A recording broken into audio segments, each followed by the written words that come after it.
Alright, mega love shout out mga kakabsat. Nandito tayo kay Attorney Enzo Recto mga kapsat. Alright. Ito na. Defensor at mga DDS, dadalo daw sila bukas mga kakabsat. White Ribbon Movement. Talaga lang, dadalo daw sila.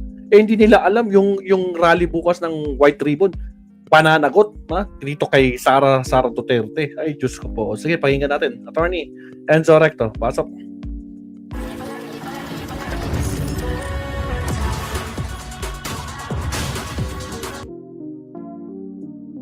Tragis. Ganyan naman yung mukha ni Mike Defensor.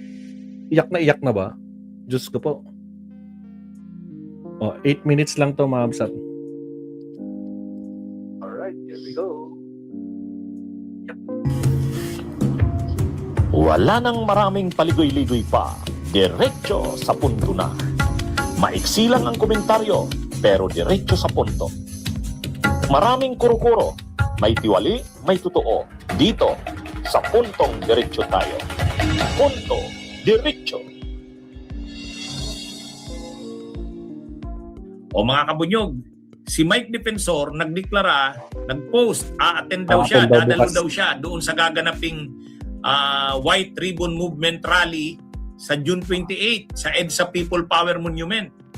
Ito kasing itong White Ribbon Movement Rally sa pinapangunahan ito ng simbahan at ng civil society. Mayroon din ditong mga retired military officers na sasama. So maraming grupo ang sasama dito. Actually nag-announce na lahat ng sangkot nagsama-sama ang 4 na malalaking religious groups para buuin ang White Ribbon Movement, isang kilusang kontra-korupsyon na walang sisinuhin o papanigang personalidad. Isang malaking rally na tinawag nilang White Ribbon Movement March ay tinakda nila sa June 28 sa EDSA People Power Monument sa Quezon City. Kasama rin nila ang ilang civil society groups. Inaasang nasa 10,000 katao ang dadalo sa pagtipon upang magdasal at ipahayag ang mga saloobin ukol sa nagaganap na korupsyon sa bansa. Pagpapatuloy daw ito sa Trillion Peso March na una ng nangalampag kontra korupsyon ukol sa flood control scam. The Filipinos, tayong lahat deserve a better future. And we believe, that a better future can only be achieved through better politics. Politics that serves the people's interests, protects human dignity, and is guided by justice rather than greed. Ang daming mga Pilipino ngayon, subalit ang karamihan ay natutulog. Hindi sinusuportahan ang tama. So ang kailangan po natin ay gumising tayo sa katotohanan. Wala ho tayong pinapanigan, wala tayong sinasamahang pinapanigang politiko o political position, kundi ang ating sinasamahan ng ating mga kababayan. Naghihirap ang mga mamamayan. Ilan sa mga pangunahing panawagan nila, wakasan ng korupsyon, litisin ang makatotohanan ang mga sangkot sa katiwalian, suportahan ng tunay na anti-political dynasty bill at ipatupad ng reforma sa eleksyon.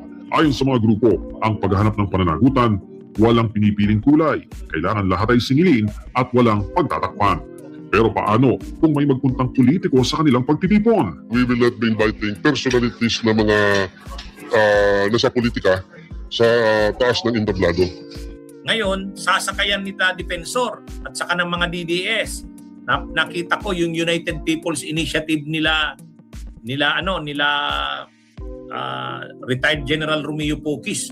Sasama din daw sila. Siyempre sasakayan nila ito. Kasi kung sila lang, hindi sila nakakamobilize ng marami. Kung sila lang ng mga DDS, iilan lang ang namomobilize nila. Mitsuzuki, shout out. Panay pa bayad yung mga riders, yun ang nagagawa nila. Pero itong rallying ito, Rosalinda, simbahan ito, civil society, retired military, hindi ito mga pro-DDS. Actually, anti-Duterte ang grupong to. Itong mga nagrarally dito. Kaya lang, dahil nga ang panawagan anti-corruption, sasakay si Mike Defensor. Sumasakay na naman itong grupo nila, retired Major General Pocis. Makikisaw-saw talaga sila. Nag-post sila. A-attend daw sila. Ayan si Mike Defensor. Mayroong post ayan. Kaya lang, kumakalat naman sa social media, binabatikos yung post ni Mike Defensor. Sabi niyang lalo na ng mga organizers yung maraming grupong kasama doon sa rally sa June 28, sa Sunday na po yan, you are not welcome. Aray. Yan Aray. Hindi daw welcome si Sampal. Mike Defensor at ang grupo nila. O kasi hindi naman totoong anti-corruption sila Mike Defensor. Paano naman naging anti-corruption yan? Mga tao yan ni GMA. Mga tao ni Duterte. Ay corrupt si GMA, corrupt si Duterte. O, tapos sasabihin nila anti-corruption sila. Wala namang ano dyan, wala namang maniniwala. Kaya ang ginagawa ngayon, yung mga organizers ng June 28 rally na yan, nakita nila yung post ni Mike Defensor na a-attend daw si Mike Defensor. Ayan.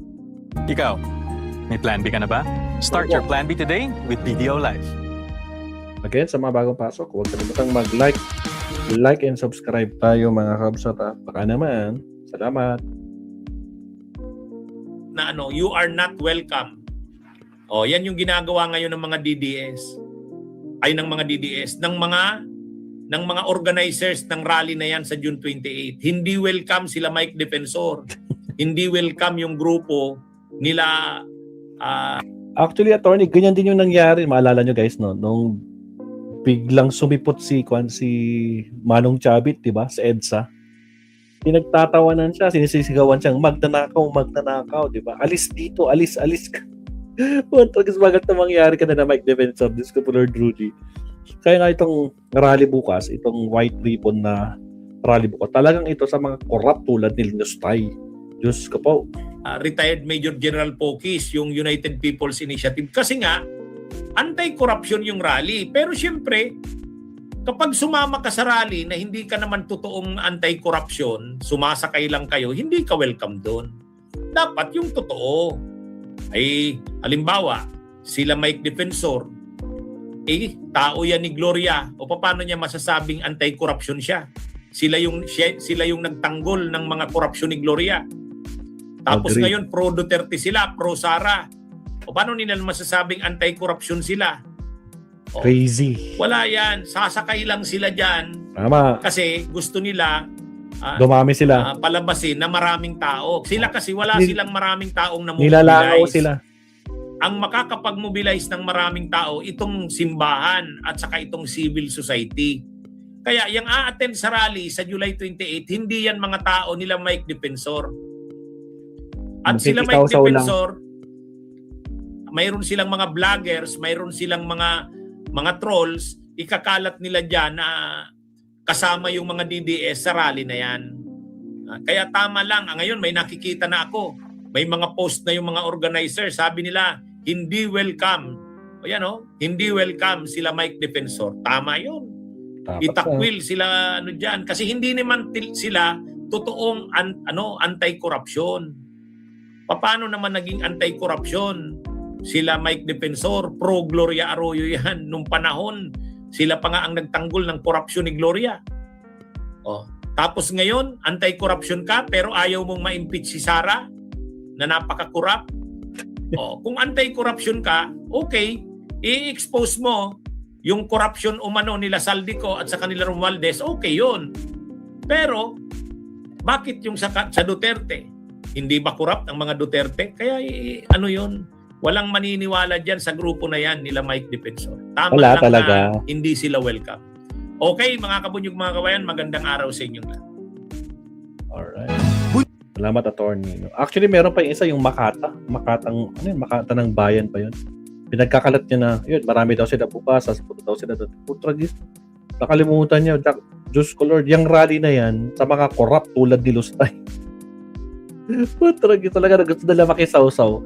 Kasi nga, wala silang bilang. Ganun yun, wala silang kabilang-bilang. Kaya nakikisawsaw na lang sila sa rally ng iba. Diyos ko po. Siya, next topic tayo, Mabsat. Diyos ko po, Ruti. Agad sa mabagong pasok, huwag kalimutang mag-like and subscribe.